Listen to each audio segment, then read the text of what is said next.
कार्यक्रम चल रहे हैं और हमारी टीम के लोग यहाँ पे बैठे हुए हैं। बात संदीप जी ने कही, आप लोगों ने बहुत अच्छे से सुनी। यहाँ बुद्ध कथा सुनने का एक तरीका होता है। हमारी बात का बुरा मत मानिए।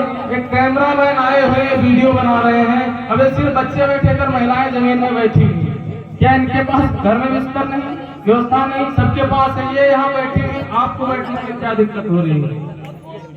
तो ये सब सिस्टम है। आपने कथावाचक ने कहा, आपने उनकी बात को इग्नोर कर दिया, ये सब गलत बात है। और जो गांव के लोग हैं, चलो जो दूर दराज से हमारी टीम के लोग आए हैं, 1 घंटा या आधा घंटा आपके यहाँ बैठेंगे, लेकिन वो लोग यहाँ परमानेंट बैठेंगे। जो गांव के लोग हैं, आप लोगों को बैठ कर यहाँ कथा सुननी है। और कथा सुनने का मतलब ये नहीं है कि यहाँ जो मनोरंजन हो रहा है सिर्फ उसी पर फोकस करेंगे। आज आप लोगों के बीच में लगभग चौथा दिन है बुद्ध कथा का, चौथा दिन है, 5 दिन। और संदीप ही नहीं, आपने यूट्यूब के माध्यम से और भी वीडियो देखे होंगे, तो ये 1 दिन में सब कुछ 5 दिन में इन्होंने लगभग सब कुछ बताया होगा।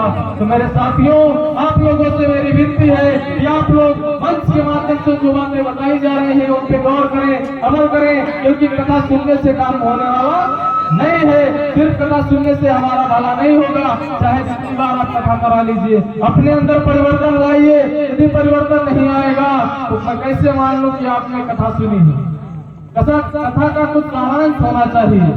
खैर, हवा चल रही है, लगातार रात्रि में प्रोग्राम कर रहे हैं, कल रेवता में भी है। तो सभी साथी लोग, मैं कम शब्दों में ही कहना चाहूंगा। अभी जब आ रहे थे हमारे साथियों ने कहा, योगेंद्र जी आज अस्पताल भी बाबा साहब डॉक्टर भीमराव अम्बेडकर जी के नाम से है, सड़कें भी बाबा साहब डॉक्टर भीमराव अम्बेडकर जी के नाम से है, और रेलवे, यहाँ तक की बात, जिस आदमी को गाड़ी में नहीं बिठाया गया था, गाड़ी स्वयं हाथ में ले गए और गाड़ी धोई गई थी।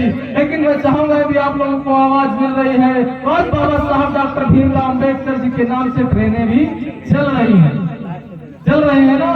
तो बाबा साहब अम्बेडकर जी के नाम से लगभग यूनिवर्सिटी बहुत सी चीजें हो रही हैं। लेकिन इसी देश के अंदर कुछ ऐसे लोग हैं जो बाबा साहब डॉक्टर भीमराव अम्बेडकर जी का अपमान करते हैं, उनकी मूर्तियां तोड़ते हैं, कहीं उंगली तोड़ते हैं तो कहीं चश्मा निकालते हैं। वो क्यों ऐसा करते हैं? मेरे समाज के भाइयों, वो आप लोगों की तरक्की देखना पसंद नहीं करते। ये जो हमारे भाई कोट पैंट टाई में घूम रहे हैं, ये बातें उन्हें अच्छी नहीं लगती। तो मैं सर्वप्रथम पंक्ति के माध्यम से कहना चाहूंगा कि सूरज चाहकर भी पूरब में ढल नहीं सकता, और सर्प कितना भी साकिर हो शीशे पर चल नहीं सकता। अरे लाखों देवी देवता हुए इस देश के अंदर, मेरे भीम का टक्कर कोई कर नहीं सकता, मेरे भीम का टक्कर कोई कर नहीं सकता। मेरे साथियों, मेरी बहनों, हमारे साथी ने कहा, डॉक्टर साहब आपकी तमन्ना क्या है? बताओ, बता दें हमारी तमन्ना क्या है? हाथ खड़ा करो, कितने लोग चाहते हैं कि मैं बता दूं?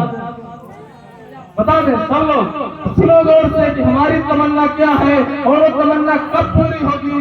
जब आप लोग पाखंड से निकलेंगे। कहने की जरूरत नहीं है, आप पेरियार ईवी स्वामी रामास्वामी नायकर जी को पढ़े, पेरियार नरसिंह सिंह यादव जी को पढ़े, छत्रपति साहू जी महाराज जी को पढ़े। ये हमारे पिछले समाज के वो होनहार समाज सुधारक थे जिन्होंने अखंड भारत को एकजुट करने के लिए पूरी कोशिश की। आप लोगों को कथा के माध्यम से दिखाया गया होगा कि हमारे पूर्वजों पर कैसे अत्याचार हुआ।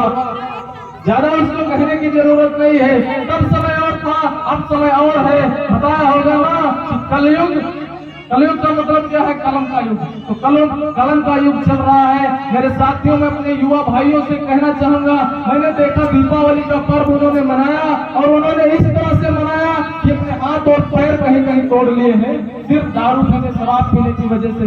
जकरन में अपनी बच्ची को आगे बैठा कर 2 लोग आ रहे थे, सामने ईंटा लगे हुए थे, सोचो रोड से हट के वो जाके ईंटे में घुस गए, उनकी बच्ची बच गई, बाल गाड़ी के चितरे उड़ गए, उनका हाथ टूट गया।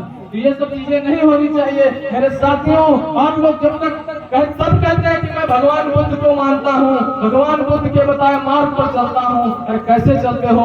जब तक आप लोग उनके सीलों का पालन नहीं करेंगे, और मैं हर व्यक्ति से कहता हूँ, वो चाहे कथावाचक हो या जमीन में बैठा हुआ कोई इंसान, आप लोग अपने अंदर एक परिवर्तन जरूर लाएं और जहाँ भी रहे, जिस माहौल में है उस पर जरूर गौर करें। यदि हम बुद्ध कथा में आए हैं, भीम की ज्ञान चर्चा सुनने आए हैं, तो उस पर गौर करें, अमल करें। वरना कथा तो हमारे पूर्वजों ने बहुत सुनी, सत्यनारायण की कथा, बहुत सी कथाएं सुनते चले आए कि ऐसा हुआ था वैसा हुआ, लेकिन आज तक तुम लोगों को वो कथा किसी ने नहीं सुनाई कि तुम्हारे समाज का कल्याण कैसे, तुम्हारे इन भाइयों को इस देश के अंदर मान और सम्मान कैसे मिलेगा।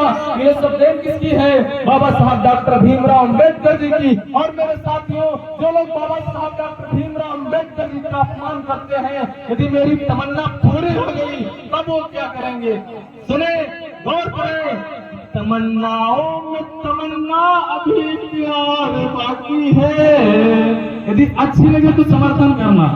तमन्नाओं में तमन्ना अभी प्यार बाकी है।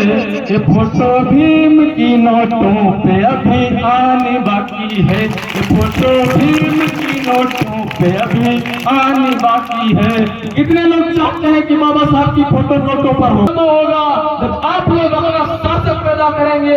आप लोग जब तक दिल्ली में केंद्र में अपनी सरकार नहीं बना पाएंगे, ये कुछ संभव नहीं होने वाला।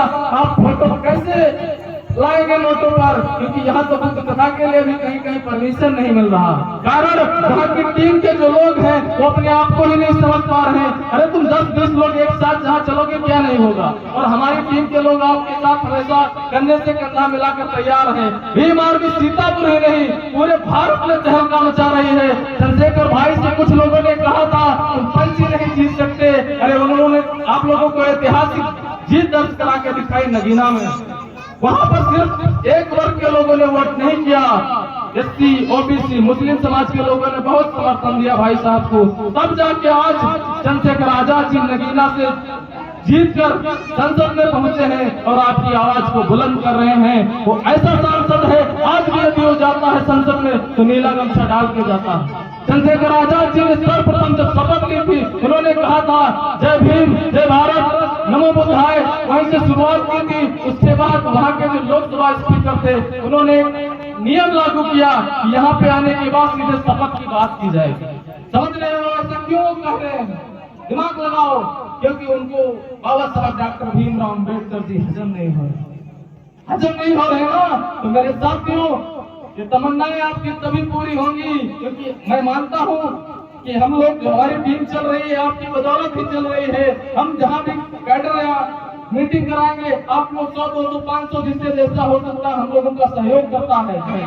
और आप लोग ये मत सोचना कि आप लोगों के बिना सहयोग के हम लोग कुछ कर पाएंगे। जब तक आप लोग सहयोग नहीं करेंगे हम लोग कुछ नहीं कर सकते, क्योंकि एक अकेला इंसान कुछ करने वाला नहीं है। अरे मेरी बहनों, बताओ आज तक इस देश में देश की क्या बात, आप सीतापुर की बात करो, कितने लोग यहाँ बैठे हो, हाथ खड़ा करो, कितने लोगों ने हवाई जहाज में सफर किया?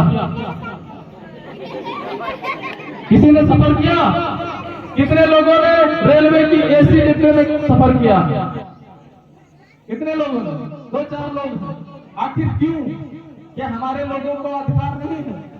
क्या हमारी बहनें एसी के डिब्बे में नहीं बैठ सकती है ना? तो इन अपनी बच्चियों को पढ़ाओ लिखाओ और इन्हें डीएम एसडीएम बनाओ। आखंडवाद से कुछ नहीं होने वाला। हम ब्राह्मणों से लड़ते हैं, लेकिन मेरे साथियों, बाबा साहब का मिशन क्या है इसके बारे में सुनो। मुझे ब्राह्मणों से नहीं लड़ना है, ब्राह्मणवाद से लड़ना है, आखंडवाद से लड़ना है। मेरी बहनों, आप लोगों से मैं कहना चाहूंगा, पॉइंट पे आता हूँ। और मेरे साथी लोग हैं, उन्होंने कहा डॉक्टर साहब यदि बाबा साहब की फोटो नोटों पर आ गई तो उनकी ये जो नोट है ये कभी मुंडी के कोठे पर लुटाए जाएंगे, कभी शीला के जवानी पे लुटाए जाएंगे। इससे बाबा साहब डॉक्टर भीमराव अम्बेडकर जी का अपमान होगा। मैंने कहा ऐसा नहीं है मेरे साथी। जब बाबा साहब डॉक्टर भीमराव अम्बेडकर की फोटो जब छप जाएगी नोटों पर और जब वो शीला की जवानी पे लुटाए जाएंगे, जब मुन्नी और शीला नाचते नाचते थक जाएगी, जब उसके पांव की घुंघरू टूटेगी, तो जब वो घुंघरू छोड़ेगी और देखेगी जमीन में पड़ा हुआ नोट और उठाएगी, क्योंकि बाबा साहब है नारी जीवन के मुक्तिदाता, तो उन्हें आने में इतनी देर क्यों करी? दुनिया आने में इतनी देर क्यों करती? और उसके बाद मैं दावे के साथ कह सकता हूँ, कोई भी चीला, कोई भी मुन्नी घुंघरू नहीं मांगेगी।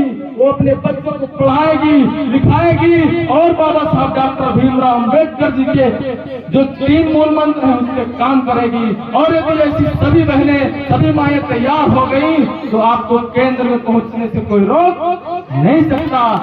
मेरी बहनों, यदि आप लोग नहीं जागी तो कुछ नहीं होने वाला है। मैं मानता हूँ किसी भी राष्ट्र की, किसी भी समाज की रीढ़ की हड्डी महिलाएं होती हैं। तो मेरी बहनों, आप लोग याद करो, किसी ने बहन कुमारी मायावती जी पर आज तक उंगली उठाई नहीं? उठाई ना। तो बहन कुमारी मायावती जी के आचरण ऐसे थे, उनके हाव भाव से कभी लगा होगा ये गलत लड़की है। तो आप लोग बुरा मत मानना, ये हकीकत है मेरी बहनों। आपने कुछ और समाज है जैसे सिख लोग हैं, कभी आपने सुना कि सिख की लड़की का बलात्कार हुआ? बताओ, कितने लोगों ने सुना कि सरदार की लड़की का बलात्कार हुआ है? कोई किसी ने नहीं सुना। आखिर क्यों नहीं होता? उनका बलात्कार क्यों नहीं होता? क्यों महिलाएं नहीं? लेकिन उनके अंदर जो उनका धर्म है वो बताता है कि मेरे बहनों, आप चाहे जहाँ भी रहो, आप अपने आप में एक्टिव रहिए। अरे आप जहाँ भी हैं, कोई भी सामने से 2-3 लोग आ जाए तो आप आवाज तो कर ही सकते हैं। आवाज करेंगे, लोग इकट्ठा हो जाएंगे। लेकिन मैं देख रहा हूँ कुछ ऐसी भी महिलाएं हैं जो कुछ भी नहीं सोच रही। तो आप लोग अपने माता पिता का पैसा व्यर्थ मत करें। जो बहनें स्कूल जाती हैं उनसे भी कहना है, हमने देखा है कुछ बहनें लाली लिपस्टिक लगाकर स्कूल जाती हैं। आप क्या साबित करना चाहते हैं? मैं मानता हूँ कि आप सुंदर हैं। ये सुंदरता का ढोंग किसे दिखाना है? जब आपकी शादी हो जाएगी, आपको अपने पति के लिए, अपने पति के लिए औरतें श्रृंगार करती हैं। मेरी बहनें बताओ, श्रृंगार किसके लिए किया जाता है? पति के लिए ना। कितनी बहनें समर्थन में है कि श्रृंगार सिर्फ पति के लिए किया जाता है? हाथ उठाओ। कितनी बहनें कहती पति के लिए श्रृंगार किया जाता है?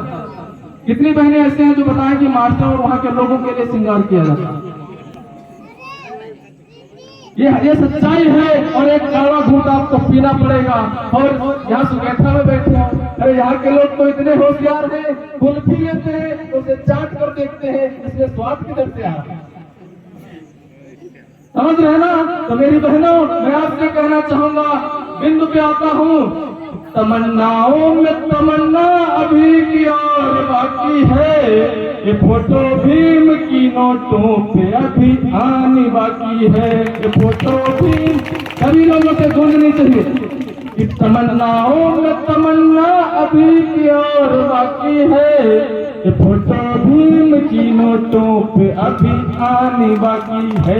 ये फोटो भीम की नोट, और जब फोटो आ जाएगी तब फिर दिवाली के जो लोग बाबा साहब को नहीं मानते, और जब बाबा साहब की पूजा करेंगे, कैसे कि दिवाली के दियों से फिर सदा पूजते रहे बाबा, दीवानों भीम को देनी यही सौगात बाकी है। दीवानों भीम को देनी यही सौगात बाकी है।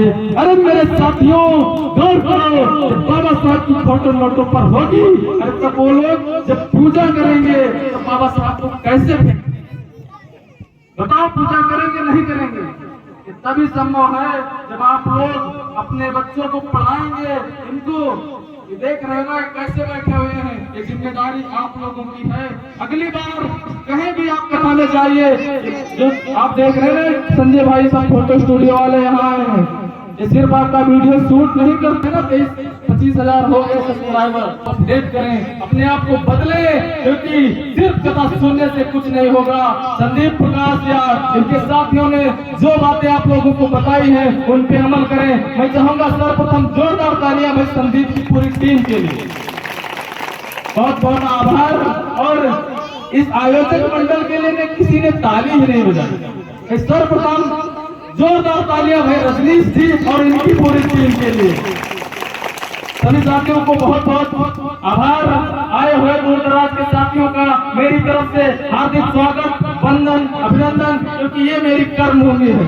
सबसे ज्यादा मैंने सुगैठा में समय दिया है, सभी लोग परिचित हैं। तो मेरे साथियों, क्योंकि मैंने यहाँ यहीं से डॉक्टरी सीखी, अभी तो संडे भी विश्वा जाना रहता है, पूरा दिन सभी लोग थके हुए हैं, हमारे साथी भी अपने अपने काम में रहते हैं। तो मेरी बहनों, आप लोग ये बताओ कितनी बहनें हैं जो अपने बच्चे को अपने हाथ से सुबह तैयार करके स्कूल भेजेंगी? हाथ उठाओ। कितनी बहनें अपने बच्चों को स्कूल भेजेंगी अपने हाथ से नहला धुला कर? ये जिम्मेदारी आपकी है। इनकी यदि शर्ट की बटन टूटी है तो बटन कौन लगाएगा? आप लगाएंगी। तो आप ध्यान करें, इनकी ड्रेस की तैयारी आपको करनी है। अगली बार ऐसे बच्चे हमको दिखने नहीं चाहिए। समझ रहे हो? जैसे ये बैठे हुए हैं, इससे आपकी अवहेलना हो रही है। ये मीडिया वाले बंधु यहाँ बैठे हुए हैं। सभी साथियों से पुनः एक बार और कहना चाहूंगा, इन बहनों के लिए कुछ बातें बुरी भी लग सकती हैं, लेकिन मेरी बहनों, आप लोग हिंदू कोड बिल पढ़ेंगी तो आपको पता चलेगा हम लोगों के लिए इस देश में क्या लिखा गया था। नारी को और शूद्रों को शिक्षा मना थी। मेरी बहनों, याद करो, यदि इस देश में संविधान लागू ना हुआ होता तो ये महिलाएं कहाँ होती? आपने देखा हो कि हमारी बहनें कथा भी कहती हैं। तो मैं अपनी बहनों से ही कहना चाहूंगा, बार बार आप लोगों को क्यों टारगेट करता हूँ? क्योंकि आपका ही एक सिस्टम जब सही हो जाएगा तो बच्चे अपने आप विद्यालय जाएंगे। क्योंकि यदि आप इनको नहीं बदल पाई तो कथा करने का कोई मतलब नहीं है। मैं समझ रहा हूँ आप लोग रोज झांकी देखती हैं। तो मेरी बहनों, मैं अंत में इस टीम के लिए एक बात कहना चाहूंगा, यदि आपने ठान लिया कि मैं ये काम करूंगा, ये काम हो सकता है, लेकिन उस संकल्प पे आप लोगों को चलना पड़ेगा। पंखों से कुछ नहीं होता, हौसलों से उड़ान होती है और मंजिल उन्हीं को मिलती है इसके सपने में जान होती है, इसके सपने में जान होती है। मेरी बहनों, कल रहने को घर नहीं था, आज महलों में जिंदगानी है। अरे कल खाने को रोटी नहीं थी, आज घर घर में बिरयानी है। अरे कल पीने को पानी नहीं था, आज एक कुआं घाट का पानी है। अरे करिश्मा नहीं है उन 33 करोड़ देवी देवताओं का, सिंबल ऑफ नॉलेज बाबा साहब डॉक्टर भीमराव अम्बेडकर की मेहरबानी है। बाबा साहब डॉक्टर भीमराव अम्बेडकर की मेहरबानी है। और पाखंड के लिए एक ही पंक्ति में कहना चाहूंगा कि पांव छोटों के, मेरी बहनों, पांव छोटों के बड़े नहीं छुआ करते। अरे नीम के पेड़ से महुए नहीं छुआ करते। अपनी अज्ञानता का पर्दा हटाकर देखो मेरी बहनों, क्योंकि नाक मुंह कान से बच्चे नहीं हुआ करते, नाक मुंह कान से बच्चे नहीं हुआ करते। मेरे साथियों, आप लोगों से मैं कहना चाहूंगा कि असफलता एक चुनौती है, स्वीकार करो। असफलता एक चुनौती है, स्वीकार करो। क्या कमी रह गई देखो और सुधार करो। जब तक न सफल हो नींद चैन की त्यागो तुम, संघर्ष का मैदान छोड़कर मत भागो तुम। कुछ किए बिना ही जय जयकार नहीं होती और कोशिश करने वालों की कभी हार नहीं होती, कभी हार नहीं होती। सभी साथियों को क्रांतिकारी जय भीम। नीला समाज।